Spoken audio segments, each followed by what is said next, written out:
So listen, Neil, I want to thank you, first of all, for doing this, because this is just going to be one of many times I'm sure we're going to get together and talk, because we're talking all the time. So the last time we rode was what? It's been since the Corona. No, we rode during the Corona time. Yeah, I think so. Just you and me down at Chiba, I think. Twice. I think we did it twice, because the first time we went, people were talking about the fact we weren't wearing masks. My mother said that on the picture. And the next time we rode, I don't think. Yeah, the car park was blocked off, wasn't it? It was, but we went in anyway. And I think the next time we rode was down to Shimoda. Oh, yeah, it was a great ride. Didn't we? That was a good ride. Yeah. So you still loving your Triumph? I might be changing it soon, I think. Why? What happened? What's wrong with it? I don't know. It's just, it's a nice bike, but it doesn't do anything superbly well. So, I mean, you know, it's a really nice bike, but it doesn't have any wind protection. You know, it can go off-road. You can't buy any for it either, can you? It's not. No, not at all. So I'm thinking about maybe something different, but let's wait and see. Well, you know what you need to get? Is a Rocket GT. That's right. You need to get a Rocket. Not a Rocket. Yeah, a Rocket GT. The same thing I'm going to get. Yeah, as long as you get it. That's right. I will. It should be here in January, I'm told. Is that right? Yeah. Because right now all they have is a Rocket R, right? Yeah, they have Rocket R, but you can make it into a GT. It's just a lot more expensive. No, I wouldn't. But why do that? Get one that's made the way it's supposed to be made. Because there's always a problem when they start adding things and taking things away. It's always a problem. I understand. So let me see. So you're going to get the Rocket. I'm thinking. So have you been riding anywhere far since the last time we went riding? I went to Nagano on a Gaijin Riders old boys ride. Wait. And I wasn't told. When was this? This was 2 weeks ago. Okay. Just to let you know, it rained every single day. See, I know. And it even started snowing, so it was miserable. I can imagine. I wish I'd never gone. Yeah. See, the thing is, I've been staying away from all that. That's what's kept me off of my bike for so long, because of all the rain. Yeah. Don't do it. But from now on, it becomes very dry. So there's no excuses. That's right. The only thing we have to deal with now is the weather. Being cold, it gets a little chilly. Well, I'm a bit more dense than you, so I'm more resistant to the cold than you are. You mean mentally? Physically, sadly, and mentally. I think. That's because you're a rugby player, and you made yourself that way. You really wanted. Tell me a little bit about because people are going to be seeing this, don't know you the way I know you. Now, let me go right back to the beginning. Okay. Yeah, I wasn't dropped from a spaceship, even though people think I was. So basically, born in Singapore. Yes. My mother was a doctor there taking care of the army, and my father was a high school teacher. And then from the age of 4, moved to Hong Kong. Then my father became a headmaster of a school called KG5, King George V School. Right. And my mother looked after the Gurkha Regiment, the Nepalese army, basically taking care of them in Hong Kong. Then moved back to Wales when I was about 6 or 7. Then basically in UK, comprehensive school, which is English for junior and high school put together, was there basically. Then went to university up in Newcastle. And then from there, I went to, I started traveling, doing my rugby career. So California, South Africa, New Zealand, Australia, America, and Japan. And this is the last place you ended up here. Yeah, so I basically came over here, played rugby with Toyota, and then basically stayed here. And how long? Yeah, how long were you here? I've been here about 23 years now. So you came here originally just with rugby? Originally for rugby. I also did a lot of judo before, so I was also attracted here to do some judo as well. Right. So 23 years ago, you came over here to play rugby? A very long time ago, yes. Wow. I was a legend, sadly. I'm not anymore. Everybody. No. As a matter of fact, I remember when we were riding, someone came up to you and said, when we stopped at that park, that right. auto park, the guy walked up to you and he recognized you because he was a rugby fan. And you I saw that glow, the way you started to walk a little different. You know. It's a little, I just needed to go to the toilet. It wasn't a walk. Yeah, I don't know. It's kind of a bit weird, right? Because that's right. I mean, many people maybe in a similar situation, like you've changed so much from what you were before, and you were very happy about that time, and you wouldn't change it for the world. That's right. Maybe apart from the injuries I had, but now I'm just very different now. I mean, but it's a good different. There's no regrets at all. That's true. And yeah, that's a good feeling. Playing rugby was a wonderful way to travel around the world.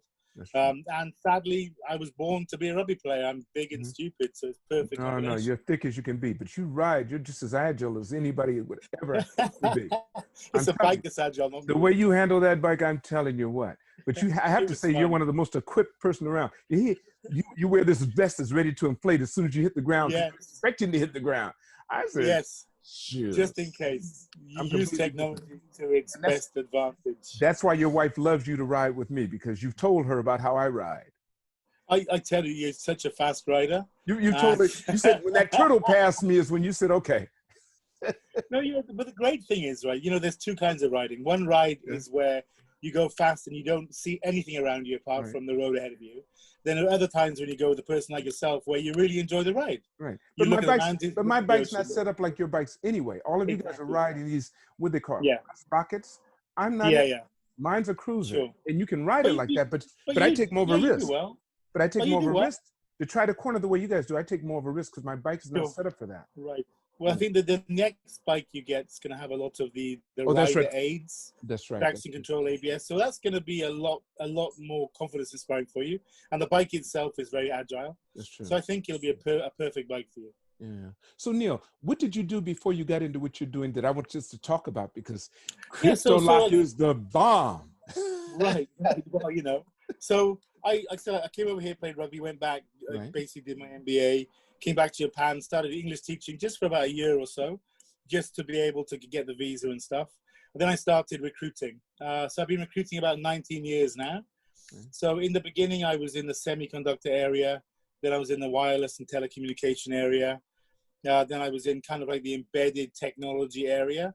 And more recently, I've been working in the automotive area for the active safety stuff. So all the active cruise control and camera systems and radar systems and stuff like that. So you're still doing that now? You're still doing that still now? doing that now. Okay. But COVID's had a really big impact on the automotive manufacturers, because any kind of big ticket item, people tend to kind of delay.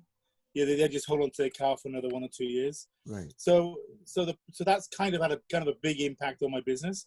But in the meantime, I started. I met with a very nice gentleman called Jamie Wilson, and he was the president of a company called KryptoLock. And KryptoLock are basically a cyber security company. Nothing to do with cryptocurrencies or anything. The name is just KryptoLock, and basically they have some very, very unique IP and algorithms that basically protect your data.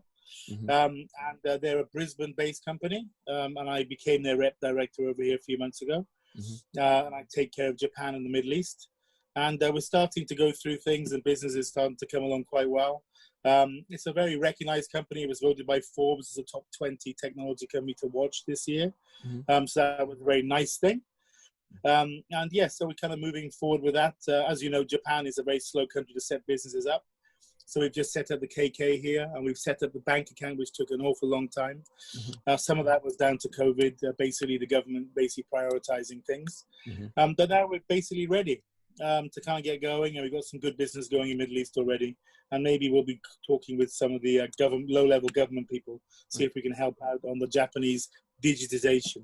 Now, you didn't involve with KryptoLock. How did that happen? How did you Yes, seek them out, or did they seek you out?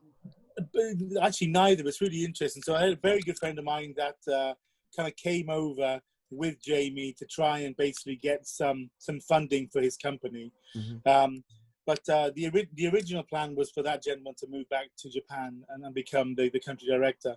But just for a few reasons and for his own personal reasons, I got to know him very well. And I basically became the rep director instead. So basically, I was introduced to Jamie through an introduction. Mm-hmm. And we basically built up our relationship ever since. It's been quite an enjoyable thing. It's quite different to what I've done before. But then again, it really isn't, because business is basically knowing people, communicating with people, isn't that right? trusting people. Always. It's very simple, but people always try to complicate it. But really, it's simple. Mm-hmm. We say in recruiting, you hire on hard skills and you fire on soft skills. Right. It's very easy to find a guy that can do C++, but if he can't talk to you, and if he can't be a team member, then there's no point. That's right. That's right. Yeah. And you soft skills. There's someone that you hired that I'm not going to say much about that I saw the other day. I asked if he was still with you, and he said no. And I knew that because I knew he wasn't going to be there long. Yeah, I mean, so it's a You really a have that. dilemma, you know. Yeah, so kind of in the recruiting area. I mean, you can make a very good living doing recruiting, Right. but there are basically like three kinds of recruiter. I mean, the first one is a guy that comes over to Japan for maybe 1 or 2 years, wants to make some money, then go travel around Thailand. That's okay. Okay. Then you have another kind of person that is the stepping stone to something else. So, for example, they become a recruiter, and then one of their clients will take them on as like an internal recruiter. So it becomes like a full-time kind of job. And the third one is a kind of a person like me that works with a company and then sets up his own company. And my present company, Alto, is actually my fifth company I've set It's up. of doing the same Yeah, thing. yeah, same thing. I Why? sold the other three. Okay. What, Yeah, I mean, to the companies that you were doing most business with, or something like that? just very big companies like Manpower Group and people like that. Right. So that they purchased my company, Mm-hmm. and I basically worked there on a 3 or 5 year tranche system. Mm-hmm. Yeah, so I've done that about 3 times now. Now, did you think And it's about doing okay. that? Was that what you planned on doing from the very beginning? Build up the company enough to start to sell it? I kind of realized that, you know, sales is kind of like walking up a sand dune where your legs are just moving, moving, moving, and you don't go forward, you don't go backwards, just kind of stay still. And I realized quite quickly that to make any really decent money, you know, I think the best way would have been to set up a company, Mm-hmm. and then basically the company feeds me every month. You know, we build the company up day by day, and it gains value, and then we're also able then to sell it to another company. Mm-hmm. So I felt that it just fed me very well, and I did that, as I mentioned, 3 times before. Mm-hmm. And also, when you work for a company, I think many of your listeners will agree, you learn many things, but the strongest things you learn are the things that you shouldn't do, not the things you should do. You know, That's yes, life. That's called life, I yeah. believe. I agree with you completely. You know? Right. So I worked with a few companies, and I learned how not to do things, and I learned that that the only way really to have control of my life would have my own company. Right. And so I set up my own company, and it's just a better way, I think. But But it's not without stress. but some people are very fearful of that. It's just like everyone's not going to be a good manager. Everyone's not going Right. to be a good teacher. So you have Sure. to know, I believe, what suits your personality best. And that has a lot to do Sure. with the way you were raised, the Sure. way your parents were towards you, and the type of teachers that inspired you, what they were Yeah. like. Because that says Absolutely. a lot. That says a whole Absolutely. lot, you know. Absolutely. I mean, I think everybody needs to have a good mentor in their life, and I think everybody has to have somebody that you can talk to. Mm-hmm. There are certain things you need to discuss with somebody you trust. That's true. I mean, 95% of your life is easy, but Right. there's that 5% where you really need Get in to a sit corner down and with you need to somebody. talk with someone. And if you're very fortunate, you have that kind of person that you can trust. That's and true. I think a lot of people don't have that person. That's true. You know, See, Neil, don't you think that you have to cultivate that? Because I was just asked to give an interview by one of my staff today, doing a thing on business. And she said, Mr. Lee, what do you think is something is important for people doing business in Japan? I said, make sure you get a mentor, but understand that the responsibility is more on you than the person who's mentoring you. You should know their birthday. You should make sure that you make all the appointments properly. Ask them what you can do to help them. It's not a one-way street. That way your mentor will always be there for you. It's not something you take lightly. And you don't treat them like you might treat some of your friends. It's a little bit different. There has to come a little bit of respect with that. And be willing to let them make faults and stuff, because they have knowledge and experience, and you may not be their biggest priority. Sure. I had mentors I mean, like that. you know, but I think, I mean, related to business, I mean, what makes a good businessman? I mean, luck does come into it sometimes, of course. Don't you think so? I really believe that. Yeah, I mean, there are moments. But I think the biggest thing is fear, or the ability to risk something. Mm-hmm. So I think that many people, they just are not comfortable risking much. Okay. And when I say, but risk can be a very managed risk, right? I mean, it's not stupidity, right? Because nothing is ever set, nothing is ever guaranteed, but you just have to be confident in yourself, right, and believe that you can do something, right, and then you try to do it. And that's kind of the risk. I agree. Listen, the way I think we've talked about this before, because it depends on how you look at risk.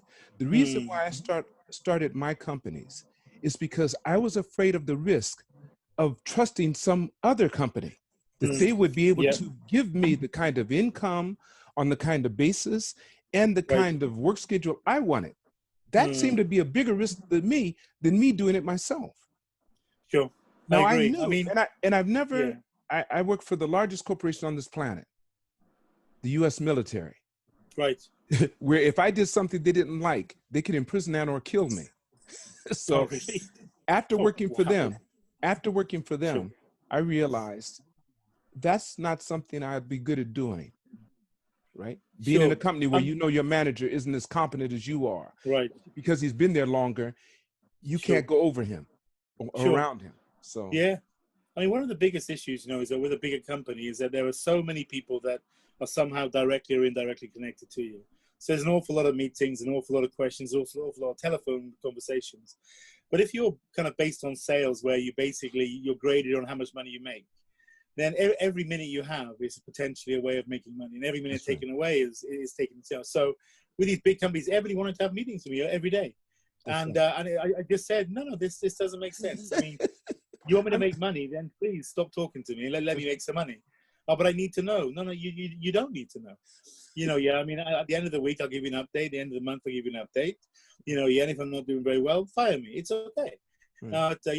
So I said, so if you want to have a meeting with me, I kind of made it a rule where they had to fill out a little questionnaire. Mm-hmm. So what is a meeting? Why are we having a meeting? What do they hope to get from the meeting? And they answered their own question. They answered their own questions. Right. And if they didn't answer the questions, I wouldn't have a meeting with them. And even if they answered the questions, I still wouldn't have a meeting with them. Right. Because it just didn't make any sense to have a meeting with them, So that was kind of the way, is that there are, in any organization, I think probably about 5% of the organization really does something. That's true. And 95% of they're kind of like a foundation or a support or something. Right. Or even a disadvantage. Right. Yeah, basically. But it's just those key people that make the difference. That's true. But by them making a difference, hopefully the people around them will understand, and then they will also imitate, or something like that. Hence the mentoring that we talked about before. But this is also, I think, very cultural, because Japanese people tend to be quite pessimistic generally. Mm-hmm. They save so much of the money because they truly believe that something bad will happen. Well, see, they come but Neil, there's psychologically a reason for that, and it's a true reason too. They're on an island that suffers from earthquakes, typhoons, and they're worried about fire. Right. And they're compacted in one area. That's another reason why I think that socially, through the centuries, they've learned not to get too emotional about it, because of all the countries, when they have a disaster, you'll have a Japanese man here. You can see in the background, his house has just been devastated, and it's falling off the side of a hill, and he'll go, Shogunai. And be smiling. But in other countries, Asian as well, they're crying, buckets full of tears, and all they did was lost their bike or something. Japan has learned to deal with these disasters as if it's just part of life. So, there are two key things, I think, which sets Japan apart, I think, generally. So number one is the concept of expectation. That's right. So expectation is directly related to disappointment or to joy. Okay. If your expectation is realistic, you'll be happy every day. If your expectations are not, then you'll be unhappy every day. So in Japan, they're incredibly managed in their expectations. So, they'll go to do a PhD in the best university in Japan, and yet they have no expectation that they should be paid more than anybody else. That's right. They have, you go to, like, this in America, to Harvard, Yale, Princeton, you have a minimum expectation. You expect. I want to have a big house. I want to have 3 cars. I want to have a beautiful wife. I want to have 3 kids. But in Japan, there isn't expectation. No. So that's one really good thing, is that because the expectation isn't there, then life can be a little bit more normal. Sure. But the expectation also relates to, for example, buying a house. That's right. In Japan, you don't buy a house because it'll go up in value. You buy a house because you want to live there. That's all. That's right. And what that means is that the stock market and the housing market is true value. That's right. Right? It's stagnant, but the great thing is, it doesn't go up and it doesn't go down. That's right. So there's very little risk. Let's say in the States and UK, you overextend yourself on a house in a firm belief that it'll go up in value, and it doesn't, and you basically commit suicide, right? That's right. So, so I think, that's kind of something, I think, which is really, really important, is this kind of whole expectation. I think that Japan, does it, really, really does it very, very well, I think. Yeah. And the second thing here is that there's this massive middle class here. It makes up like 90% of the whole population. And everybody has a very similar life, a similar salary. How old are you? You get paid X amount of money. It doesn't really matter how good you are, how bad you are, because the company is not done on an individual basis. It's done on a team basis, So I remember getting a guy from NEC, a sales guy. What's your sales target? Oh, $4 billion. Well, that's a massive sales target. Oh, no, it's not mine. It's my group sales target. That's What right. do you mean your group sales target?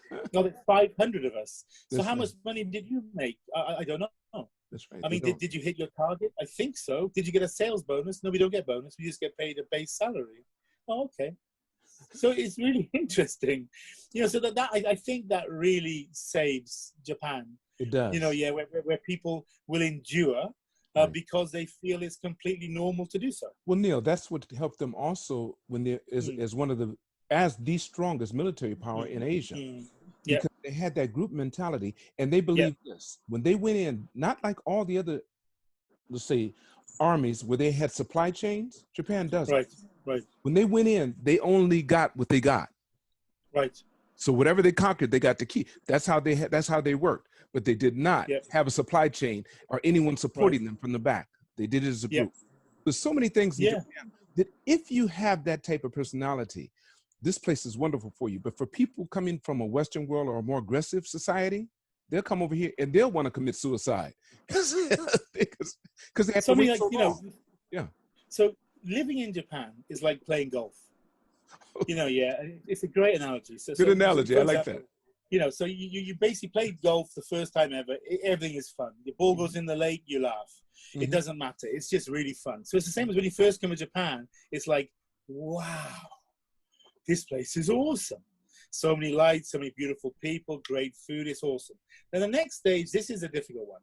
So in golf, where you said, well, actually, I quite like playing golf, so I'd like to learn how to play golf a little bit more. So now every shot that goes in the lake becomes very painful. And every shot that doesn't go on a fairway is very, very painful. And in Japan, the second step is what we call, you know, the why stage. Why? But why? Why? Can I park my car here? No. Why? Why? Yeah. I don't want broccoli. I want rice. No, you can't. But why? Why? Yeah. You know, so as soon as you get past that why bit, then Japan starts to make sense again. It's just like, this is just the way it is. You know, and then you go back home, you know, to your home country for a vacation. You realize just how awful it is back there, and then you think Japan is actually pretty cool. There's no crime here. There's no danger. My daughter, my wife can come back late at night without any fear of being attacked. That's you know, right. There's no guns here. There's no drugs here. That's right. I mean, it's an incredibly, you know, and this kind of goes on to the second bit of what I said before. In Japan, everybody kind of needs to know what will happen before it happens. That's right. So, you know, so they have to, like, for example, will it rain tomorrow? Yeah. Yes. Okay, I'll bring an umbrella. And they will do it regardless. For them, right? Right. You know, so they won't go out without checking the weather just in case they need an umbrella. That's right. So for Japanese people, because there isn't so much confidence and because they're quite pessimistic, they need to have this feeling that they know what will happen next. You know, and generally Japan has a very pattern-based culture where nothing unusual happens. You know, at certain times of the year, you do things, go places, eat certain foods, wear certain clothes, and talk to certain people. You know, I mean, but this is what happens every single year. You know, so but also the weather is completely predictable. You have the rainy season in June, the typhoon season in August and September. Outside of that, it doesn't rain. So you know it's going to rain in those 2 months. That's so right. You don't plan anything, right? That's you know, right. so that's what I'm saying. You know, where I come from in UK, I mean, it could rain every day. That's right. For a year. Many times it does, yes. Yeah, and then 1 year it doesn't rain at all. That's right. There's absolutely no logic whatsoever. You know, no pattern. You know, You know, one thing, Neil, I used to tell people. Go ahead, go on. No, please. No, I was going to say that when I used to give interviews and all the time, I've told you this before, people would come here for the first time and I say, well, listen, you're going to go through culture shock. And they'd think, yes. And I say, wait, let me finish what I have to say. After you've lived in Japan for at least a year and go back to wherever you come from and realize what you learned to put up with, that's when you're going to run into culture shock. Because Japan is so service-oriented and you're coming in high-level expat, you're going to go back and wonder why you never left earlier, why you hadn't left earlier in your country.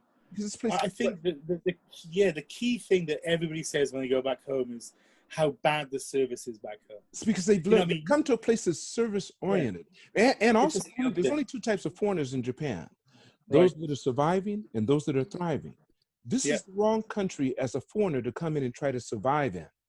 Yeah, It's not, it is not kind to survivors. But if you're thriving and have those benefits, you live at the level of the richest Japanese, basically. Yeah, yeah.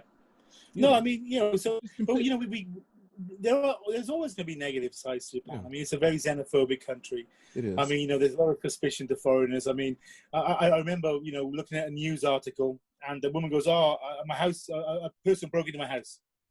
Or who broke in? I don't know, but it was probably a foreigner. Yes, yes. And then he goes, "Why do you think it was a foreigner?" Because Japanese people wouldn't do that. Right. Then I felt saying, like, because Yakuza don't exist in Japan, of course. Right. Or criminals don't exist. Come on. No. Right. So what happened before all the foreigners came here? Who was robbing you then? Exactly. Yeah, but it's very, very easy to do that, right? That's I think also in UK, we did it with certain, Indian, Pakistani, and certain Asians, it's a human issue that we always want to blame someone who's not a part of our tribe or our group. Right. They will always be the culprits, whatever it is. Sure. Neil, as a father, you have a daughter that's 15 or 16 now, and you're married, and your wife is Japanese. Yes. Right. Do you want to tell us how you met, or? Well, yeah. I mean, so when I was actually English teaching for a short period of time, my wife had actually been over in New York studying there, doing dance, and she kind of came back and got a job as a bilingual secretary in the school, and that's basically where I found her, and then we basically just lived together and eventually got married, and then we had our daughter quite late in life, about 36, I think we were. Yeah. And we just had the one daughter. I mean, for various reasons. Yeah. So my daughter's 16 now, so she goes to a very nice all girls school, international school. So in hindsight, having the one child for me personally was actually quite good because financially it was very manageable. I could send my one daughter to a very good school. And also, like I said, by the time we had the baby, I mean, it was quite late and it was a difficult pregnancy and stuff. So we just said, okay, look, if you're happy with one, then we'll just do one. So we were pretty happy with one. So we had the one, and it's okay. It's okay. I know that you have 4 kids, right? I have my 4 sons, and I tell you, I wanted to have 4 kids, but I was hoping for at least 2 girls in that mix, at least 2. But I ended up with 4 sons, and I couldn't be happier. It's just that I wanted the 2 girls for selfish reasons, because, like yourself, I can see your tender side.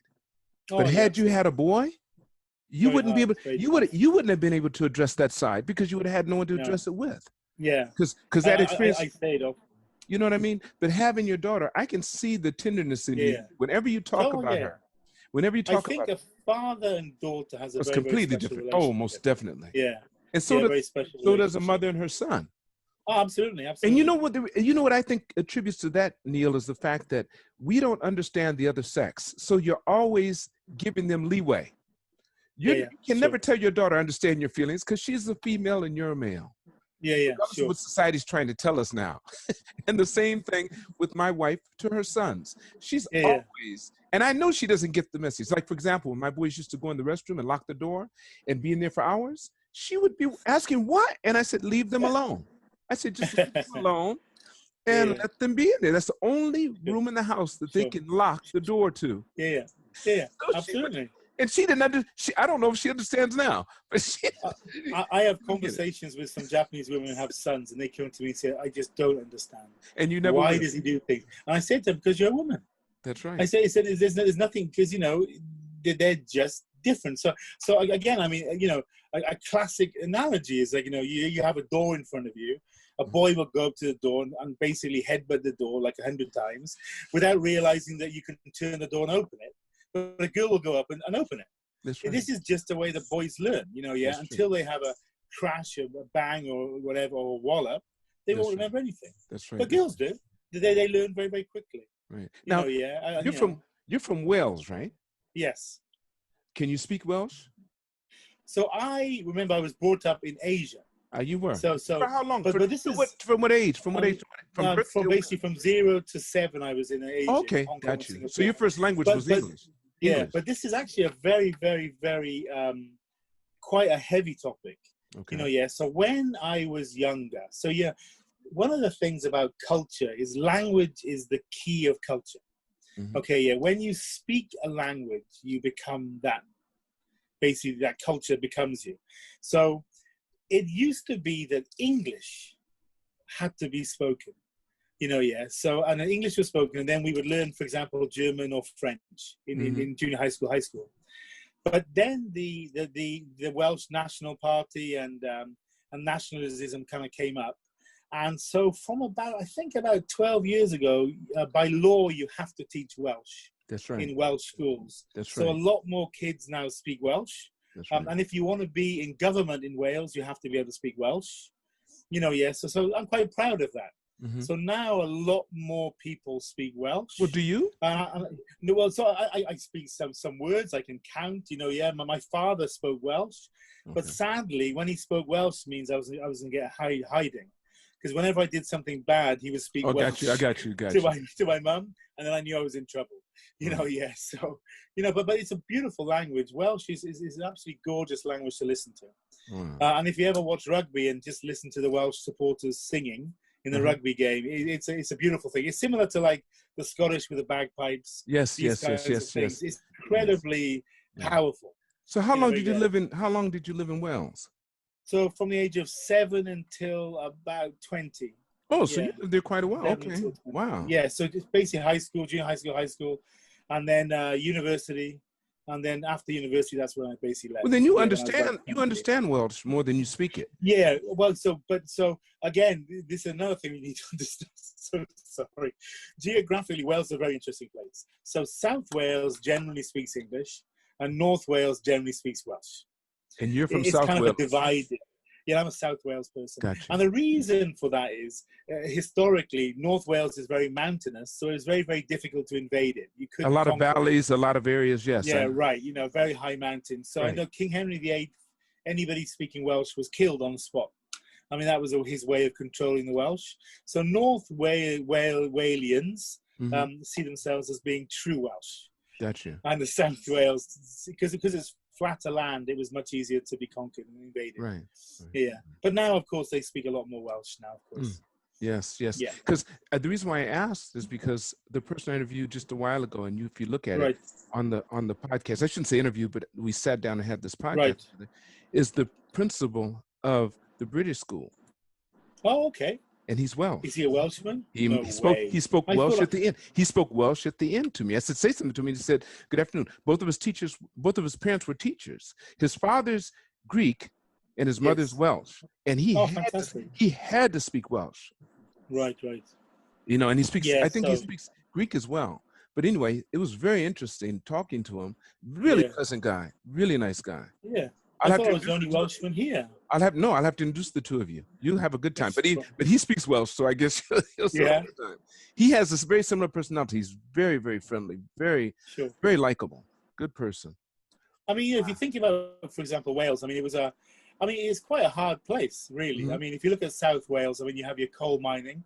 Right. That was basically, and the coal in South Wales was a very special coal called steam coal. Okay. And what it had a very, very high methane content, so it burned very hot. Okay. So this coal was used in the steamships and in the steam engines because it generated so much power. And it was very clean. It was clean coal. Yeah, very clean, right? Yeah. Yes. So basically Wales, all the coal from Wales drove the Industrial Revolution and the First and Second World Wars when they used steam.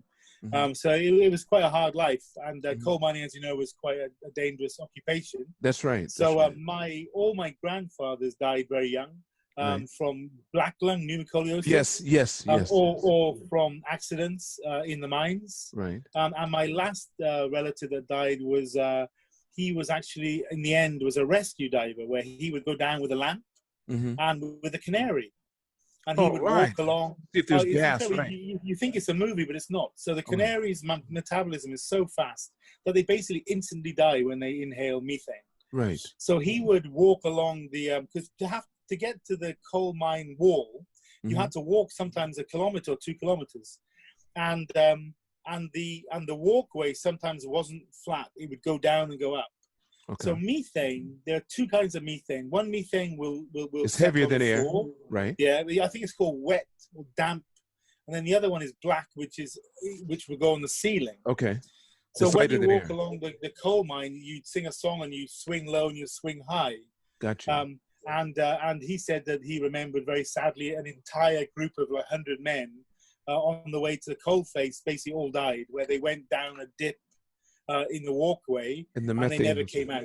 Gotcha. Yeah, they all died. You know, yeah. So, but that was the way it was. So in a village, a coal mining village, you'd have a pub, you'd have a church, and you'd have a corner shop, which is usually the colliery's corner shop, because they didn't pay you with money; they paid you in credits that you could only spend in the corner shop, right? Yes. So yeah, really, really interesting. Yeah, really, really interesting. So wow. you know, Did you ever was. think that you were going to end up staying in Wales when you were there, or did you have aspirations to leave the country when you were young?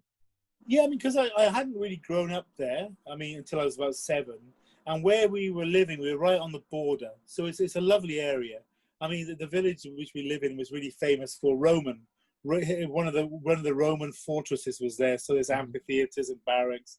So it was really quite an international kind of place. It wasn't the valleys. I wasn't mid Wales. So for me, I never really thought I would stay there because I never really fitted in. I was just different. I had a different kind of life, and it just didn't seem like it was enough for me. Where'd you think you did? So you were attracted to Asia since you grew up in Asia?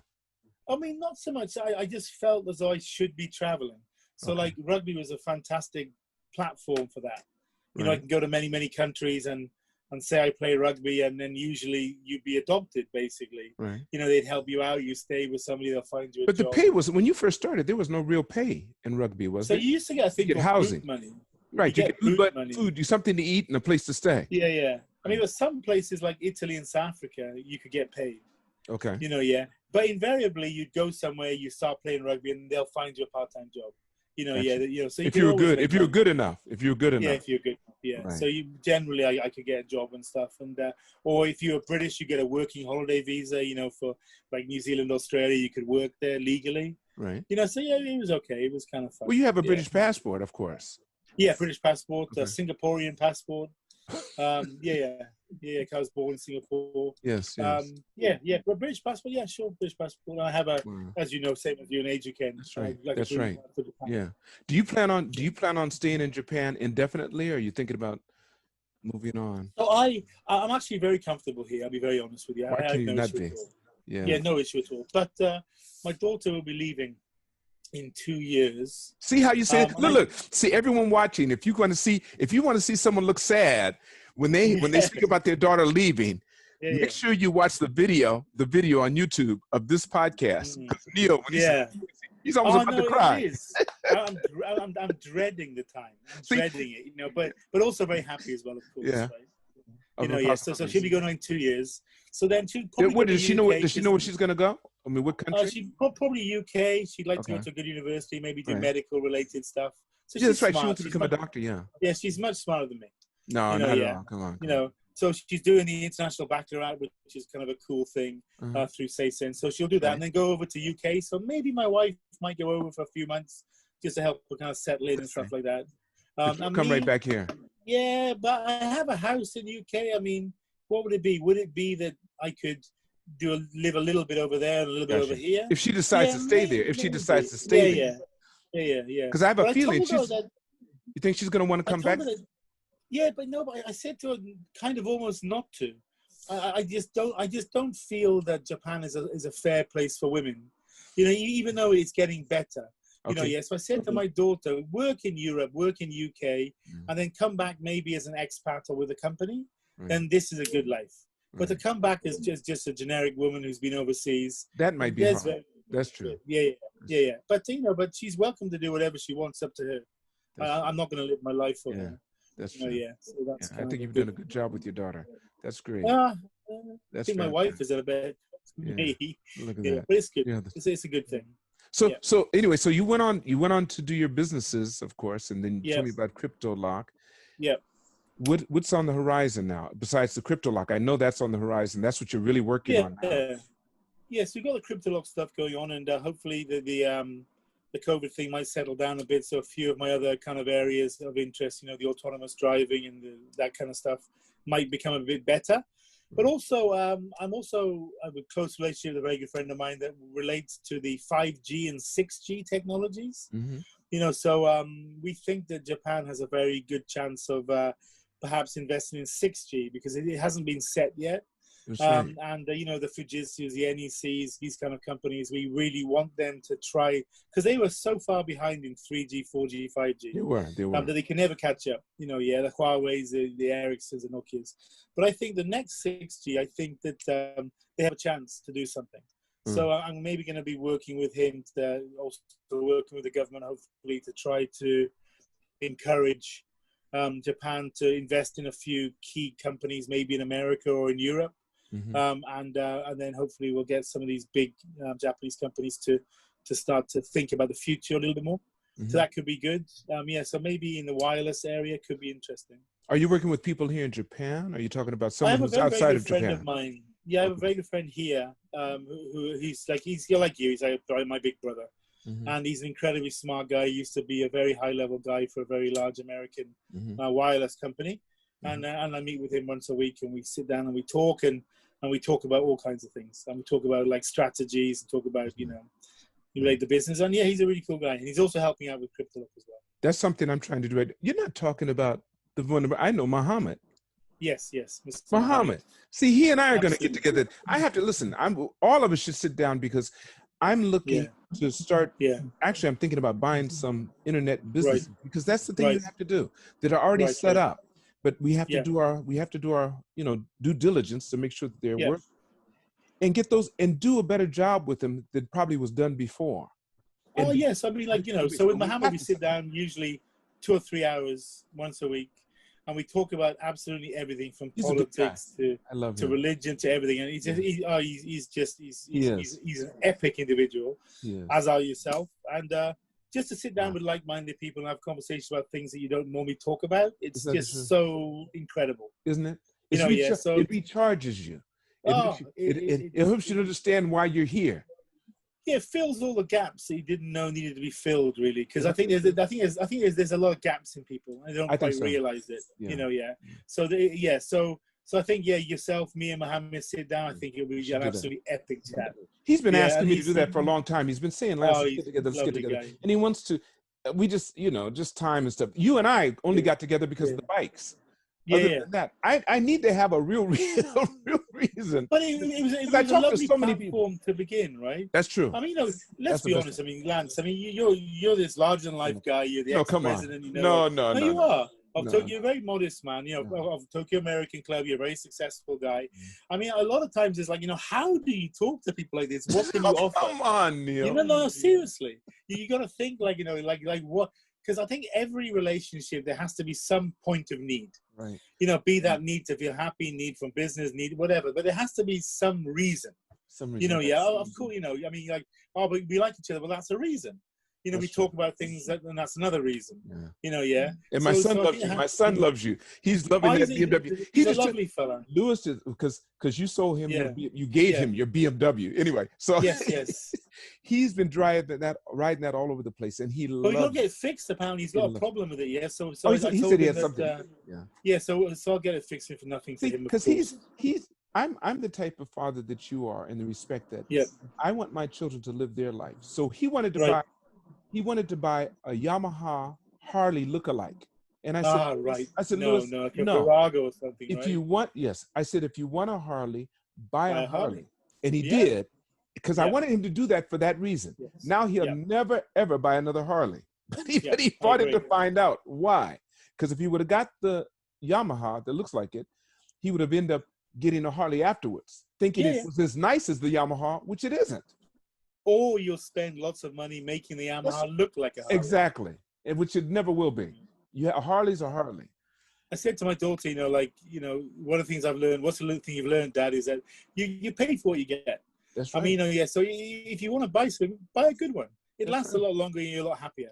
That's right. I mean, it's just the way it is, right? Because we bought some new shoes for school for her, and they were like, $300. My wife is like, I've never bought shoes worth that much money. And I said, but she goes to school 5 days a week.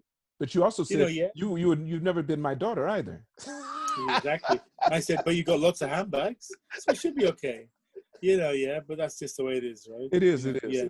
You want to Yeah, try but to help your kids in certain ways, but there's certain things that you want to let them find out about, like oh, absolutely. what it's like to have pain, what it's like to Yeah. not accomplish things, what it's not like to be first. I don't like the idea what they've done with schools where everyone gets a participation award, regardless of what place they came it's in.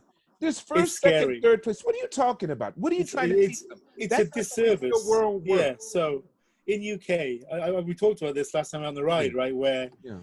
went to this local school in Wales, and it's called a non-competing school where everybody's a winner. So they had like a sports day, and basically you run and you win. So my daughter, being quite tall with long legs, runs like the wind. She was winning too many things, so the teacher said, "No, you're winning too many things now. You have to let somebody else win." And then my daughter came up to me and said, "Daddy, I don't understand." So she told me I shouldn't win. And she said, "But surely the best person should be winning."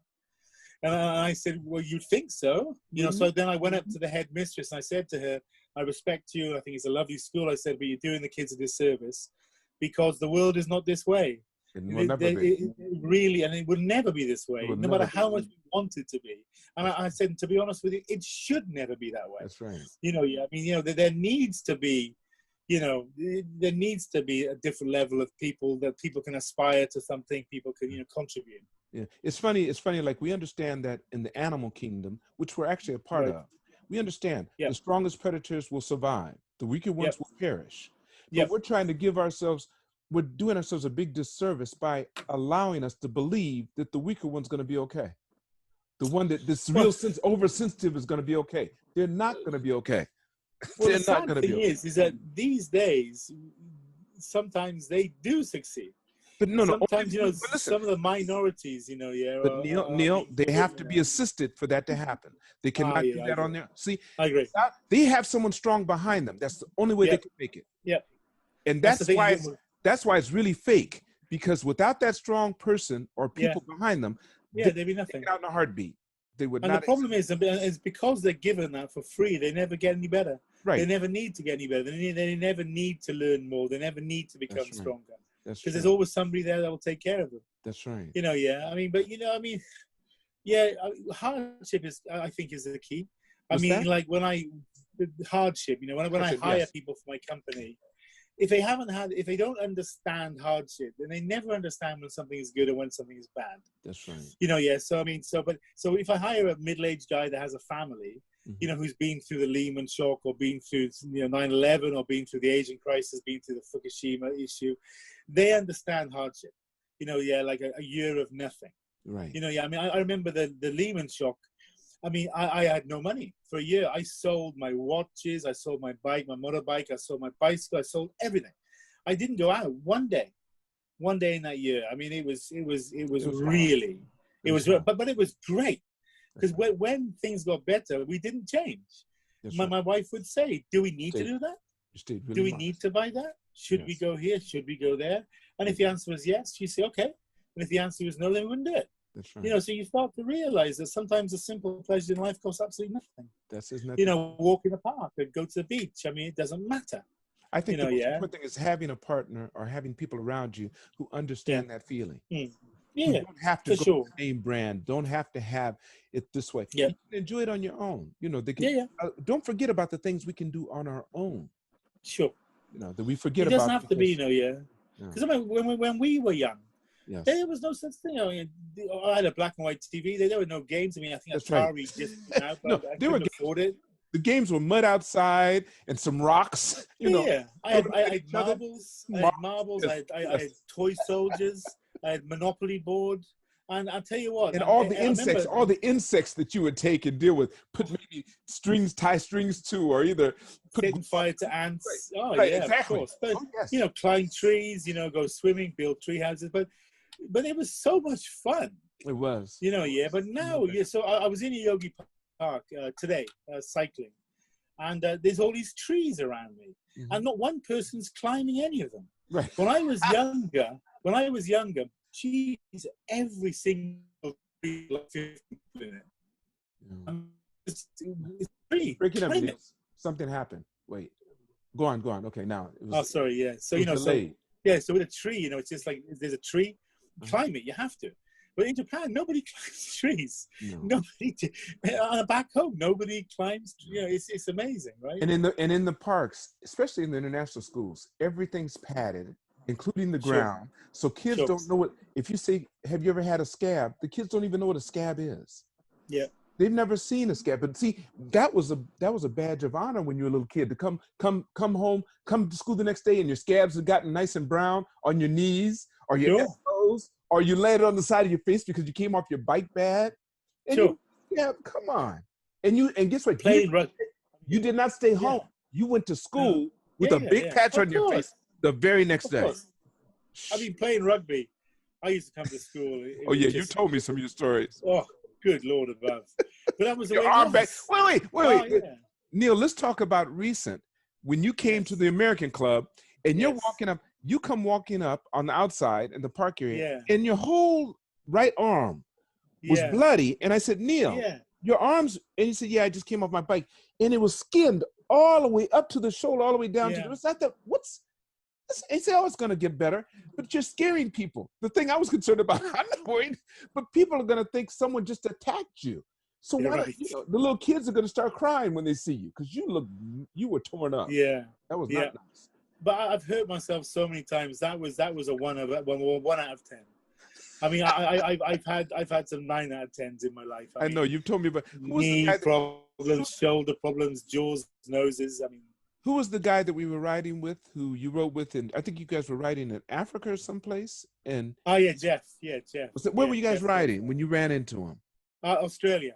Or you came over a dune or something, and he saw you wipe out, and he knew that was it. Well, I mean, like we were in Australian outback, and you have these incredibly long straight roads, and it's very dusty.